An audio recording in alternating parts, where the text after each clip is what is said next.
Assalamualaikum warahmatullahi wabarakatuh. Sebelumnya perkenalkan, nama saya Sekar Arum Wulandari. Di sini saya akan berbagi sedikit mengenai knowledge sharing. Pada video kali ini akan terdapat beberapa poin penjelasan. Yang pertama yaitu mengenai knowledge management, yang kedua mengenai knowledge sharing, yang ketiga mengenai faktor-faktor mengapa seseorang terlibat dalam knowledge sharing, yang keempat adalah jenis knowledge, dan yang terakhir merupakan kesimpulan. Knowledge management. Knowledge management merupakan suatu pendekatan yang digunakan oleh organisasi untuk mengumpulkan, menyimpan, menganalisis, dan menggunakan pengetahuan guna membangun kekuatan dari kompetitornya. Tujuan knowledge management ini sendiri adalah untuk meningkatkan efisiensi perusahaan dan mengembangkan pengetahuan yang telah dimiliki. Dalam knowledge management, terdapat yang namanya DIKW. DIKW ini sendiri merupakan singkatan dari data, informasi, knowledge, dan wisdom. Setelah pengetahuan ditangkap dan dimodifikasi, pengetahuan itu harus dibagikan. Kegiatan berbagi pengetahuan ini disebut dengan sharing knowledge atau knowledge sharing. Knowledge sharing. Knowledge sharing adalah pertukaran pengetahuan antara dua atau lebih individu di mana salah satu pihak mengkomunikasikan pengetahuan yang ia miliki dan pihak lain mengasimilasi pengetahuan tersebut, sehingga secara bersama-sama terciptalah pengetahuan yang baru. Knowledge sharing ini merupakan salah satu bagian dari manajemen pengetahuan atau knowledge management, yang di dalamnya terjadi sebuah proses pertukaran pengetahuan antar individu dalam organisasi atau perusahaan. Selanjutnya adalah faktor-faktor yang dapat memengaruhi keputusan orang untuk terlibat dalam kegiatan berbagi pengetahuan.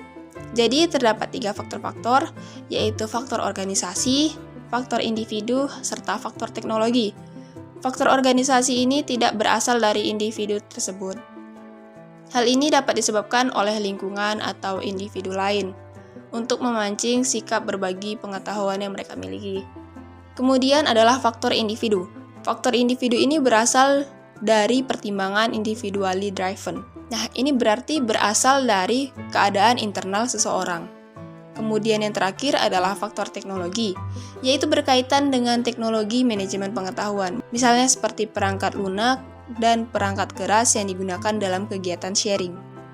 Melalui knowledge sharing, para individu ini dapat saling berproses bertukar pengetahuan mereka, baik secara tacit knowledge dan explicit knowledge, untuk menciptakan suatu pengetahuan yang baru. Tacit knowledge adalah pengetahuan yang terdapat di dalam pikiran seseorang sesuai dengan pemahaman dan pengalaman orang itu sendiri. Contoh simpel dari tacit knowledge ini misalnya kita mengetahui bagaimana caranya merajut taplak meja. Namun pengetahuan itu hanya sebatas di dalam pikiran kita dan kita itu susah untuk mengungkapkannya kepada seseorang mengenai bagaimana sih langkah-langkah untuk merajut taplak meja itu. Nah, jadi hal seperti itu dikatakan sebagai tacit knowledge. Selanjutnya adalah explicit knowledge. Explicit knowledge yaitu pengetahuan yang sudah dikumpulkan serta diterjemahkan ke dalam suatu bentuk dokumentasi yang tertulis sehingga lebih mudah dipahami oleh orang lain. Contoh dari explicit knowledge ini adalah misalnya langkah-langkah merajut taplak meja yang tadi sebelumnya, itu telah kita tuangkan atau telah kita dokumentasikan dalam bentuk tertulis, sehingga orang lain juga bisa lebih mudah memahami bagaimana langkah-langkah merajut taplak meja.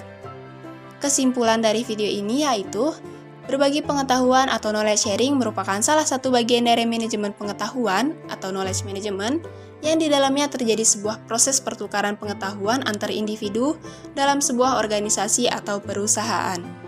Kemudian, faktor-faktor yang dapat memengaruhi keputusan orang untuk terlibat dalam kegiatan berbagi pengetahuan dikelompokkan menjadi 3 subkelompok, yaitu faktor organisasi, faktor individu, dan faktor teknologi. Jenis knowledge terdiri dari 2, yaitu tacit dan explicit. Sekian yang dapat saya sampaikan dalam video ini. Apabila terdapat kekurangan, saya mohon maaf. Semoga pengetahuan yang saya bagikan ini dapat bermanfaat bagi teman-teman semua. Saya akhiri, wabillahi taufiq wal hidayah. Wassalamualaikum warahmatullahi wabarakatuh.